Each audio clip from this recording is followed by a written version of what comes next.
ডিভোর্সপ্রাপ্ত মেয়েকে বিয়ে করার বিশেষ ফজিলত আছে কি না? ডিভোর্সপ্রাপ্ত মেয়েকে বিয়ে করাটা আমাদের সমাজে অনেকটা দর্শনীয় ব্যাপারের মতো হয়ে গেছে, কেউ করতে চায় না। এই দৃষ্টিকোণ থেকে যদি একজন অসহায় নারীর অভিভাবকত্ব কেউ করেন আর সে উদ্দেশ্যে তিনি ডিভোর্সি নারী বিয়ে করেন, তাহলে এটি অনেক বড় সওয়াবের কাজ হবে।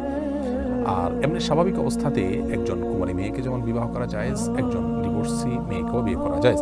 আল্লাহ রাব্বুল আলামিন সূরা তাহরিমের ৫ নম্বর আয়াতে মেয়েদের বিবাহ করা প্রসঙ্গে বলেছেন সাইয়্যিবাতিন ওয়া আবকারা, অর্থাৎ যারা ডিভোর্সি কিংবা বিধবা তারা, অর্থাৎ যাদের একবার বিবাহ হয়েছে সে সমস্ত মেয়েরা এবং যাদের বিবাহ হয়নি কুমারী, উভয় শ্রেণীর মেয়েদের বিয়ের কথা আল্লাহ তাআলা বলেছেন। এখান থেকে বোঝা যায় যে এটাকে দোষণীয় মনে করা কিংবা এটার প্রচলন সমাজে না থাকা, এটা এক ধরনের সামাজিক ত্রুটি।